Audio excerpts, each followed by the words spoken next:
people say I'm the pioneer, but you really have been the pioneer in terms of the years of longevity that you've been in the ecosystem.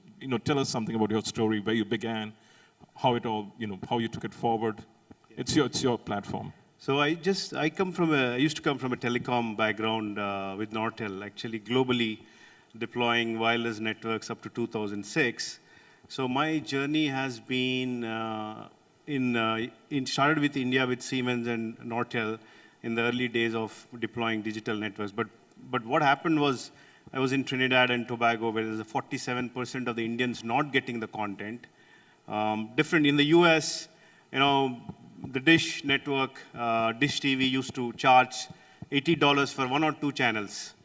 So coming from a technology background, I wanted to give the content access to all the expats worldwide.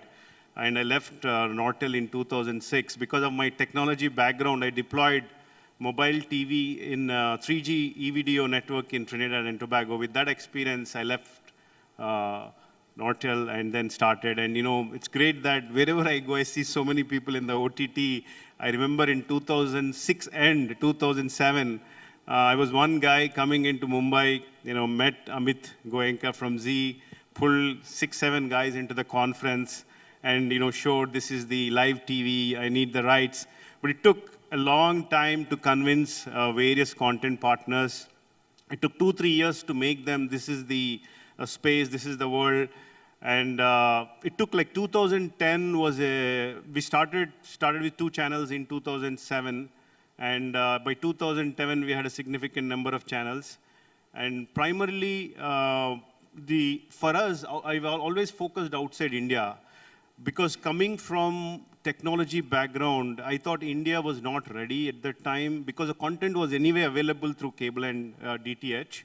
And the GPRS networks was not ready to support mobile. So I focused primarily on the expat market. And what changed for us is, people used to, when we started, it was Windows. There was no Apple and even Android. PC viewing, and there was a lot of churn up to 2009. But 2010, when smart TVs came with Roku, we were one of the first 4th app in the US. That changed the dynamics because people were paying subscription and the churn reduced. So we went on integrating with different apps, different TVs. So our engagement, like Samsung, Sony, and LG in the US, was quite surprised because Netflix used to get 1 hour engagement per day, whereas Yup used to have 5 hours a day of engagement. And people were watching just like Indians watching in cable and TV. So that was a key learning for us, that multi-screen strategy was critical as far as the expat market. And the usage always came from big screen as far as the subscription revenues are concerned. What disruption we brought to the US market, we were one of the first companies in the world where, Dish TV, 3 channels, $70. And it's a linear TV streaming. We picked up with a focus, because always content was always a big issue because a lot of exclusivity contracts were there at that time. So we picked up Telugu language. We gave 20 channels at half the price. And we said you can watch on any device, and more importantly was the catch-up. Okay, if you miss the program, you go back and watch for the last 7 days. Was a killer, unique value proposition for any customer. So any parents coming from Hyderabad, they used to say, in a cable environment at 9 p.m., in spite of 4 GCs running, they can only watch 1 TV show. So they were very, very excited, and that engagement of 5 hours a day has resulted in every smart TV provider, even today, carries a brand on the logo because of the engagement metrics. So on the international side, we kind of consolidated leadership in most of the markets. US. Currently the figures at about 25 million. What are the figures internationally? In terms of revenues? No, subscribers. See, subscribers, we reach 6 to 7 million visitors, but between 100 to 200,000 subscribers paying an average $20 ARPU. So this is and in some markets so between India and international, there are two types of markets.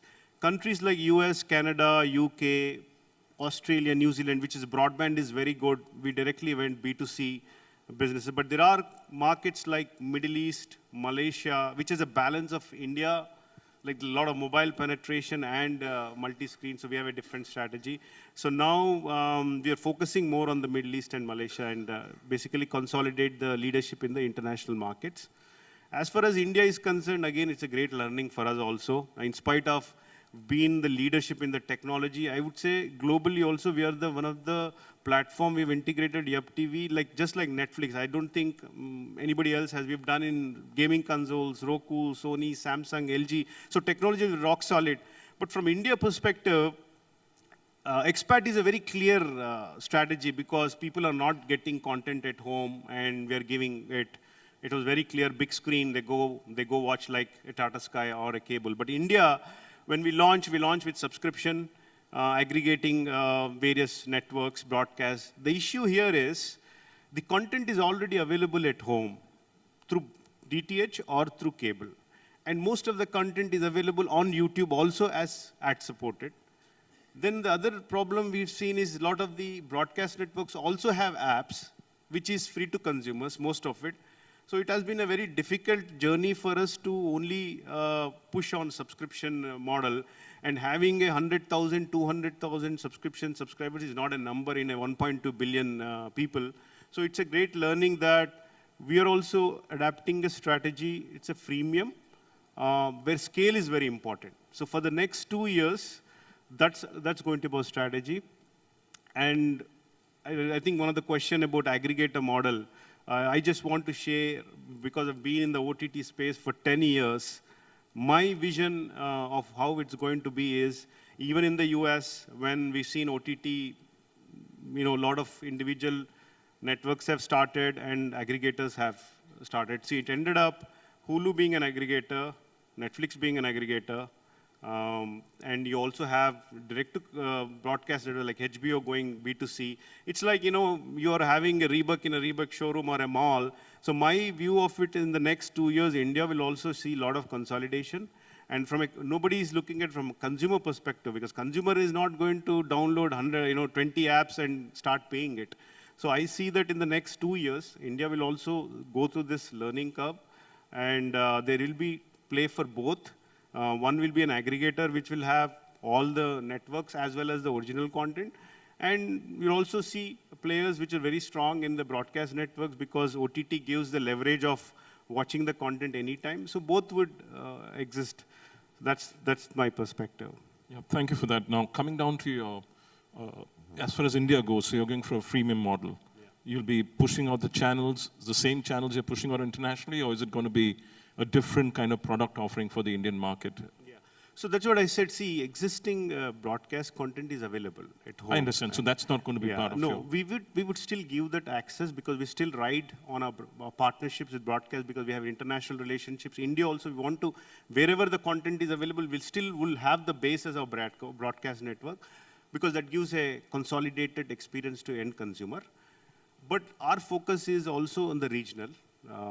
I think regional space is not really addressed right now. Ours is a twofold strategy, because we have expat audience as well as domestic audience. Even in expat, we have a problem. See, when parents come, some of the 40, 45 plus age group, they go back, they cut down the subscription, because they don't see this content so much appealing.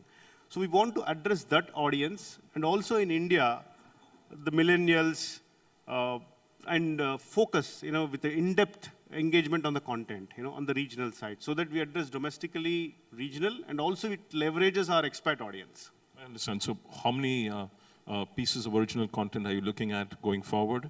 You'd announced that you've tied up with quite a few production houses in Andhra Pradesh and in Telangana. So when do you see all that panning out? So we tried first with Endukila. It's a Telugu, I would say from a web series, our engagement is the highest. From a brand perspective, from content quality perspective, in spite of that, I would be 5 to 10. From my perspective, we've just a starter. But though it's a starter, we still raise the bar at a different scale. So far, we have signed at least 8 TV shows. TV shows or digital shows?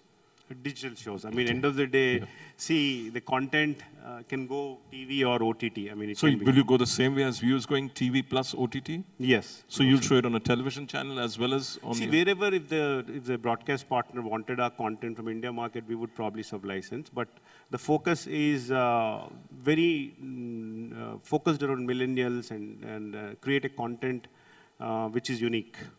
Yeah. I also see that you go in for sports rights wherever you can in the world. Like you took up the ICC Championship trophy. How did that work out for Canada? See, cricket sports rights always is a driver for brand recognition and more for a SAC, subscriber acquisition strategy. So, when you have an exclusive rights in certain market, you know that Yup is the only platform where you can get the content. So that was very good, very, very good. Wherever we did cricket as a platform, it is not, from a P&L perspective, may not be that great, but from a customer acquisition over a longer term, it gives a lot of visibility. I understand, but that may not be available to you as Hotstar rolls out internationally. Yeah, I mean, wherever available, we are taking the rights and going with it, Great. I mean, coming down to, Emerald Media invested in you. How has life changed for you after that? Sorry? Emerald Media invested in you, gave you 50 million greenbacks. Yeah. How has life changed for you after that? Phenomenal. I think, see, Emerald Media is part of KKR, but the executives on board, phenomenal guys, comes from media background. I come from a technology telecom background. So a lot of strategic support, just not capital. Every decision I make on strategy, brainstorm with them, very operational. It's not money. And I mean, overall, for a company, it's phenomenal, I would say.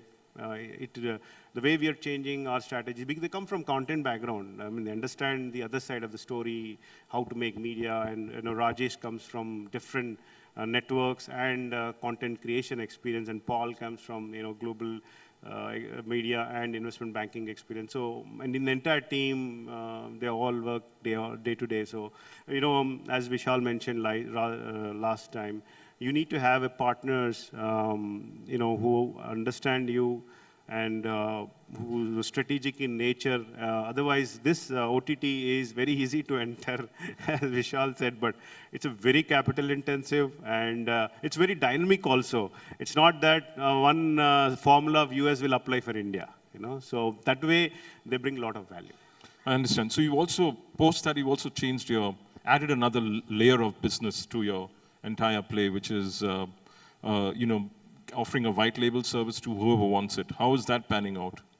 See, this is a capital intensive game, B2C, Yup TV, and it is going to be as well in the future, in the next couple of years.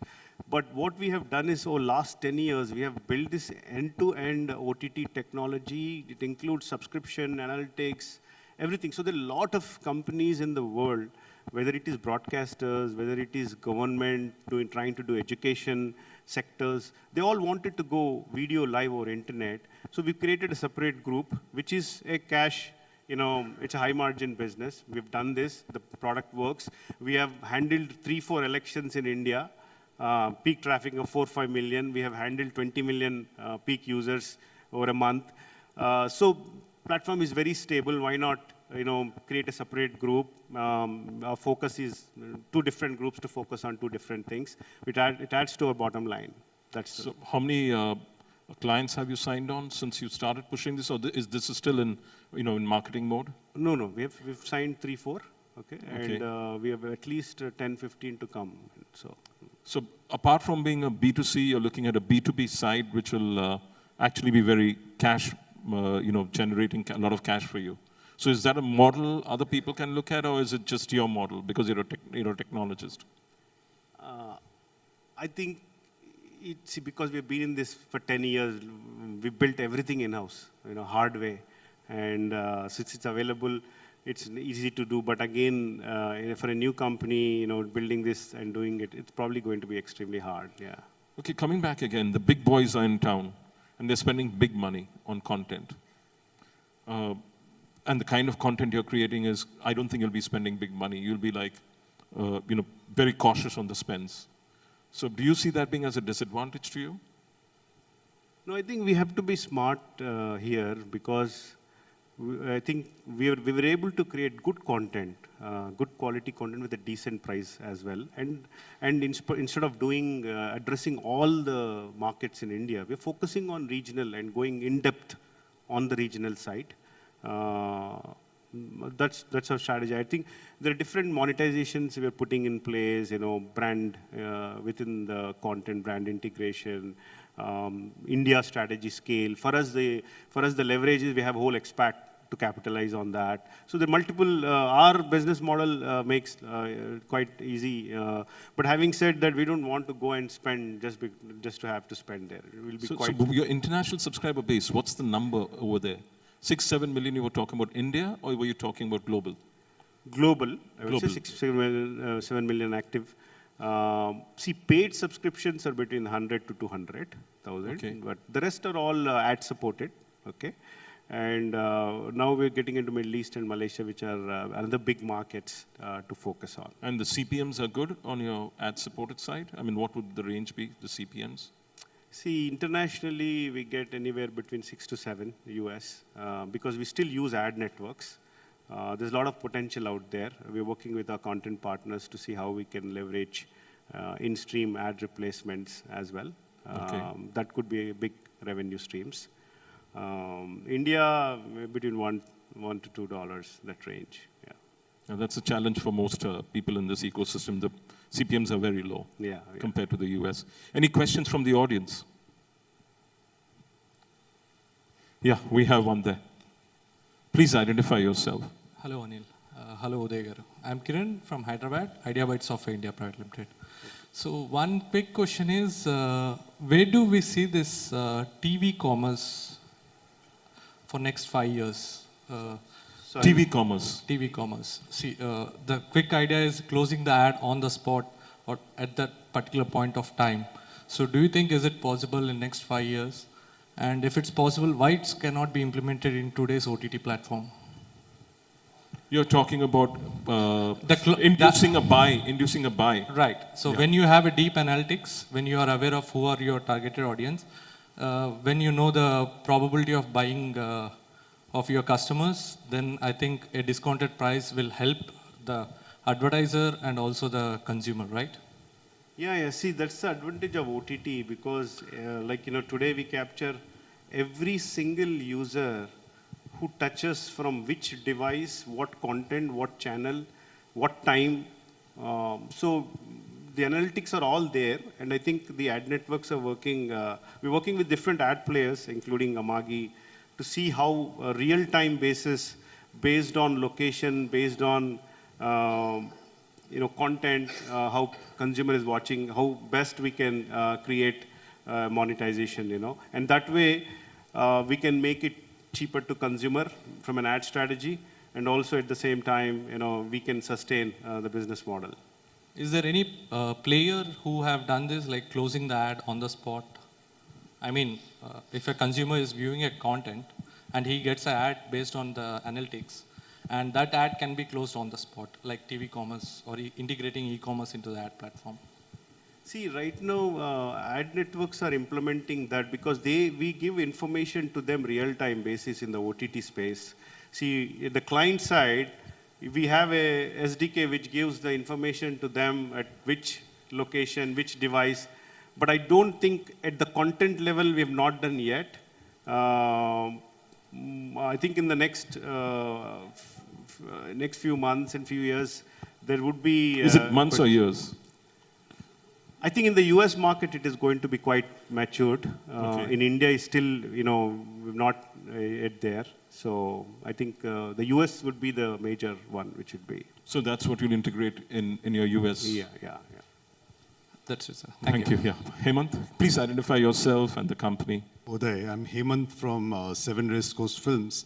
So you spoke about regional media content, which is the local Indian language content. So if you have to pick up top 3 languages and invest your dollars there in terms of driving consumption, which are those 3 languages going to be and why? See, Telugu, Tamil, and Malayalam, it's very clear for us because we're also very big. Since we started in South first, in the expat markets and also within the India market. Our existing network-based customer base is very much on the south. That's one reason. Second reason, I think the space is still not many players who've been invested deeply into these three languages. Basically, that's two reasons, yeah. Okay, thank you. Thank you. Any other questions? We have 23 seconds left.